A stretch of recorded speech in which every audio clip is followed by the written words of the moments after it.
Hey everyone, welcome back to the channel.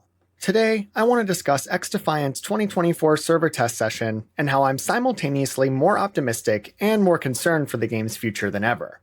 Almost a year ago to the day, I put out my very first video on this YouTube channel, covering none other than the original XDefiant closed beta.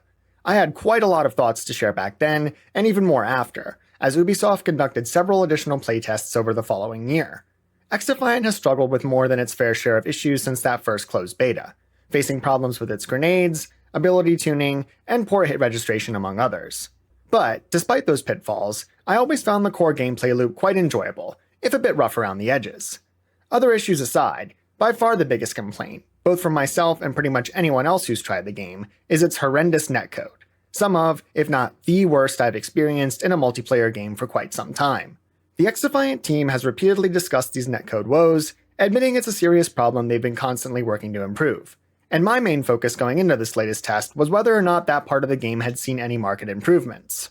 Thankfully, after playing about 8 hours over the weekend, I'm happy to report that, at least in my experience, XDefiant's netcode seems to have noticeably improved since the last time I had a chance to jump in. Before anyone flames me for that take, let's get one thing straight. I am by no means implying that its netcode is now flawless, perfect, with no further improvements needed, because that certainly isn't true. I was still getting shot around corners at times, but instead of happening almost every single gunfight, this only occurred once in every 5 or 10. It still needs more work, but is nowhere near as offensively egregious as in previous beta sessions. There are still other issues that need to be resolved. Crashes when updating your settings, small tweaks to weapon balance and character kits, plus perhaps the worst offender of all, god-awful, unbearable announcers spewing out word salad every few seconds. And yes, I know there's a setting to disable this, but holy shit, Ubisoft, tone it down a little bit, huh? I don't need someone shouting 3 lines of nonsense into my headset each time I respawn. Despite those stumbles, I had a really good time during the few hours I got to play, and was pretty bummed that I couldn't dedicate more time to the grind. Generally a good sign, and a feeling I've experienced across all of these sessions. After things wound down on Sunday, I felt more hopeful than I had expected. Sure, there were still problems to be solved prior to release, but the improvements to netcode alone filled me with more optimism than I'd had at any point since the closed beta last April. I poked around a bit to get an idea of how others were feeling, and was a bit surprised to see that plenty of players were much less enthused than me. Granted, the XDefiant community, if you can even call it that at this stage in development, had seen a steady decline in its enthusiasm over the last year, as delays, Ubisoft's silence, and general skepticism around the game's state ran rampant, even amongst the wider gaming community. Ubisoft and development hell go together like peanut butter and jelly. Does Beyond Good and Evil 2 ring a bell, anyone?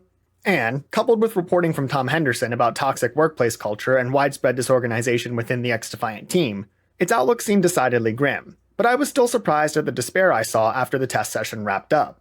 Say what you will about the game itself, but since the very start of XDefiant's public exposure, there was always an air of excitement and optimism around its potential.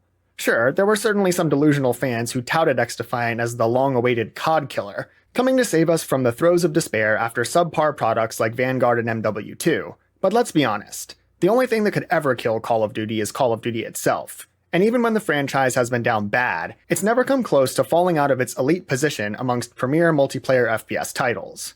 But for those of us not dreaming of COD's improbable downfall, XDefiant offered the hope of a strong competitor. Not something that would kill Call of Duty, and maybe not even compete with it at the same level in the long run, but something that could at least put up a fight. And you could argue that the idea of XDefiant alone already sparked Call of Duty to change, switching gears from the abysmal MW2 to a renaissance of sorts with MW3. The bottom line is that people were excited, for a new challenger in the FPS space, for a new spin on the Call of Duty-esque model, and just for something shiny and novel to play with. But a lot of that hype seems to have completely faded over the last year, and that has me worried more than ever. Throughout all those ups and downs, people still had a hunger for XDefiant, a desire for the game to pull through all of the pitfalls and succeed. But, for many players, that hunger seems to have been replaced by apathy, distaste, and frustration, or some combination of all three.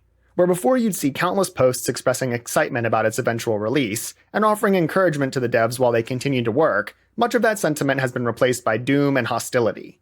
Instead of being united by hope and a positive outlook, players now seem torn straight down the middle.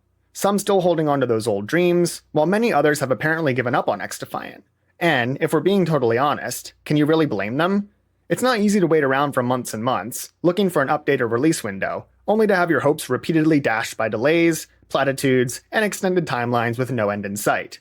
It's also hard to root for the people in charge when, according to reports from industry insiders, who sport an excellent track record of accuracy I might add, paint an incredibly grim picture of the workplace in which XDefiant is being crafted. Learning that hardworking developers are being treated poorly, with mismanagement and a lack of direction taking their toll not only on the game, but on the actual people building it, makes it pretty hard to stand in Ubisoft's corner. And as time drags on, with more delays and no launch in sight, it certainly seems like many players have arrived at that exact same conclusion.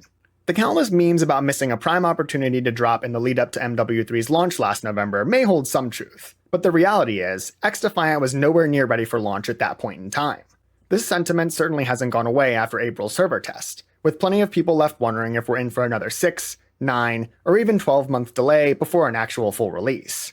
I'm certainly not going to argue that more tweaks and fine-tuning aren't needed, but based on progress towards improving its netcode since the last playtest, I'm of the opinion that this might be the best, and perhaps the last real window XDefiant has to launch and catch people's attention before it really is too late.